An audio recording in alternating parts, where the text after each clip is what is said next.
بسم اللہ الرحمن الرحیم۔ قوم عاد ایک ایسی قوم تھی جو بڑے طاقتور تھے۔ 40 ہاتھ جتنا قد، 800-900 سال کی عمر میں نہ بوڑھے ہوتے، نہ بیمار ہوتے، نہ دانت ٹوٹتے، نہ نظر کمزور ہوتی، جوان تندرست اور توانا رہتے۔ بس انہیں صرف موت آتی تھی اور کچھ نہیں ہوتا تھا، صرف موت آتی تھی۔ ان کی طرف اللہ تعالیٰ نے حضرت خود علیہ السلام کو بھیجا۔ انہوں نے ایک اللہ کی دعوت دی، اللہ کی پکڑ سے ڈرایا، مگر وہ بولے، اے خود، ہمارے خدا نے تیرے عقل حرام کر دی ہے، جا جا اپنے نفل پڑھ، ہمیں نہ ڈرا، ہمیں نہ ٹوک، تیرے کہنے پر کیا ہم اپنے باپ دادا کی چال چلن چھوڑ دیں گے؟ عقل حرام ہو گئی تیری، جا جا اپنا کام کر۔ آیا بڑا نیک چلن کی حاجی نمازی تیرے کہنے پر چلے تو ہم تو بھوکے مر جائیں گے۔ انہوں نے شرک، ظلم اور گناہ کی طوفان سے اللہ کو للکارا، تکبر اور غرور میں بدمست بولے۔ اب قوم عاد نے بلا وجہ زمین میں سرکشی شروع کر دی اور کہنے لگے، ہم سے کوئی اور طاقتور ہے کیا؟ انہیں یہ نظر نہ آیا کہ جس نے اسے پیدا کیا وہ ان سے بہت ہی زیادہ طاقتور ہے؟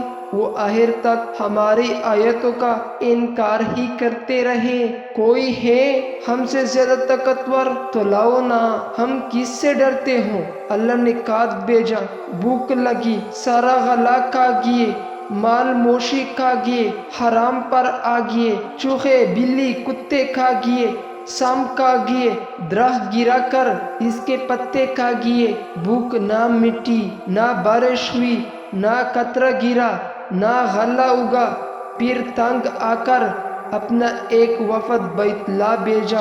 ان کی دستور تھا جب مصیبت آتی تو اوپر والے کو پکارے اٹھتے، جب دور ہو جاتی تو اپنے بتوں کو پوجنے لگتے۔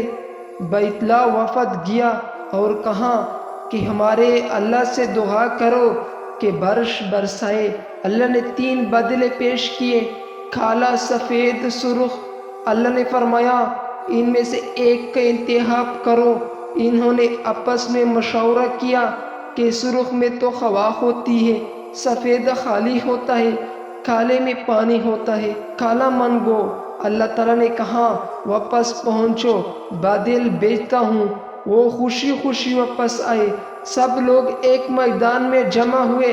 بادل آیا، وہ نچنے لگے کہ اب بارش ہوگی، قحط مٹے گا، کھانے کو ملے گا۔ کیا پتہ تھا کہ وہ بارش نہیں، اللہ کا عذاب ہے جو تم خود سے کہتے تھے کہ لے آ، جس سے ہم کو ڈراتا ہے۔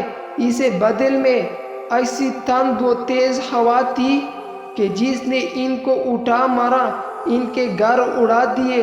60 ہاتھ کی قد اور لوگ تانگوں کی طرح اڑا رہے تھے۔ ہوا ان کے سروں کی ٹکراتی تھی، اتنی زور سے ٹکراتی ان کے پیچھے نکل کر منہ پر لٹک گئے۔ بعد لوگ بھاگ کر غار میں گھس گئے کہ یہاں تو ہوا آ نہیں سکتی، مگر میرے رب کا حکم ہوا، ہوا غار میں بگولے کی طرح داخل ہوتی اور ان کا باہر اٹھا کر پھینک دیتی۔ اللہ نے فرمایا فَهَلْ تَرَىٰ مَنْ بَقِيَ، کیا کوئی باقی بچا ہے؟ اللہ تعالیٰ نے ان کو ہلاک کر کے دکھایا کہ جب تم اللہ کی، اس کے رسول کی نافرمانی کرو گے، اللہ تم پر ایسی جگہ سے عذاب بھیجیں گا جہاں سے گمان بھی نہ ہوگا۔ جو گناہ قوم عاد نے کیا وہ ہم نہیں کر رہے ہیں؟ کیا ہم اللہ کی حدوں کو پار نہیں کر گئے؟ کیا ہم نے اللہ کو اپنی نافرمانی سے نہیں للکارا ہوا ہے؟ توبہ کرو، اللہ سے ڈرو، قرآن شریف پڑھو۔